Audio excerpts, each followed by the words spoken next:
So, hi, I am KB with Files. How are you doing? I'm doing great, KB. Oh my goodness. Listen, I absolutely adore this show. I think you are doing a phenomenal job. So, my first question is, there's really a fine line between being a vigilante and breaking the law, which is a line that Gabby is straddling all too well. And it really feels like Sir is happy to remind her from her basement. So, Yeah. as the season progresses, can you just tell me a little bit about how the relationship and dynamic between Gabby and Sir will continue to shift? I think it's now we're really into the season, right? We're 10 episodes and you're starting to see that that line has become more and more blurred for Gabby, that desperation of wanting to find people, but also the guilt that she's feeling for having him in the basement and also struggling with her own morality. All of that stuff has built, and it does explode. So that dynamic shifts even more, that back and forth, that push pull, but also the anger and the resentment she has for him putting her in the situation of making her feel like this was the only recourse was to have. It's just all a hot mess, and it does not stop. It's not one of those happy ending fairy tales tied in the bow kind of show, so do not expect that. You know what? It has proven not to be. So that is Yeah. very much true.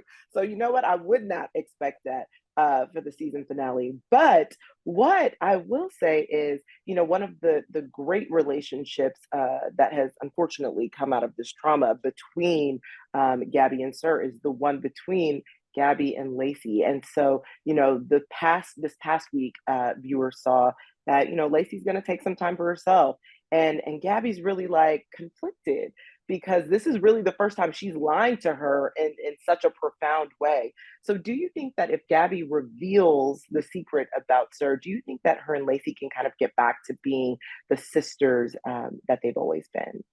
I think that the last that's a tough one because what has happened is Gabby, and maybe by her own doing, but sometimes people just put people on a pedestal. And for everyone at Mosley and Associates, Gabby's the strong one. Gabby's already here. Gabby's all those things. And so I think that there was a point that Gabby could have revealed the secret, and maybe there was a coming back from that. But it's gone on so long now, this seat, right?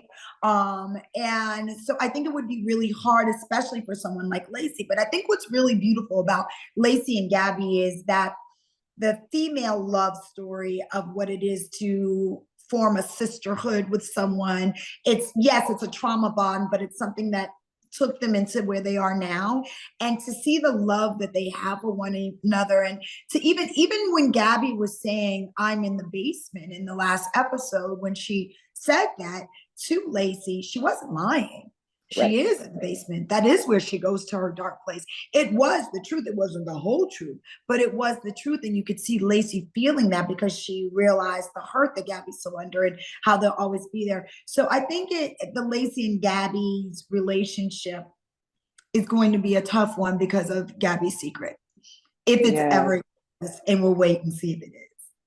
I know. I'm like, I at least hope by season two, that they can kind of find their way back to each other. And whether or not Lacey agrees with how Gabby has handled this, I do hope that they find some common ground because of course everyone deals with their trauma in different ways.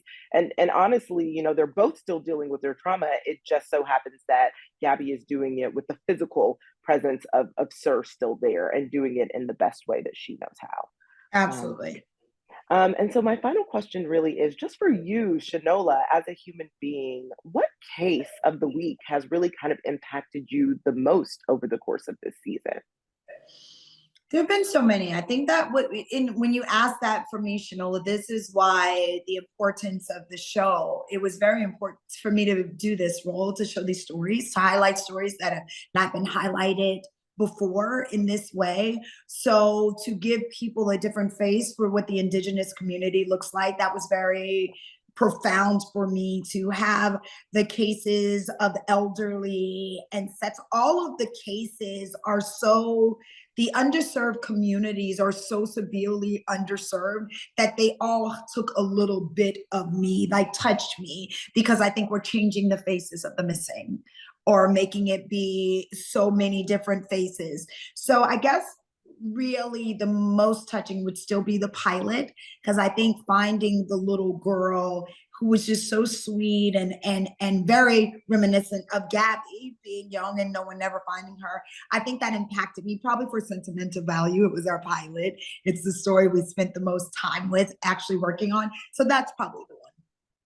Yeah, well, listen, I think the show is so fabulous. And I was telling a couple of your co-stars that I just hope that, this unearths so much in viewers in the sense that, like, it allows them to go down a deep dive, to pay more attention, to kind of really bring awareness to missing persons throughout the world, because I think the show is beautifully done. I think you lead it with such profound grace. And I really appreciate you for just taking the time to chat with Nerdifiles. Really, really appreciate It that. is my pleasure. I'm so glad you got to talk to all of the folks over here. Like good people, right? Good people. So Yes, good. yes.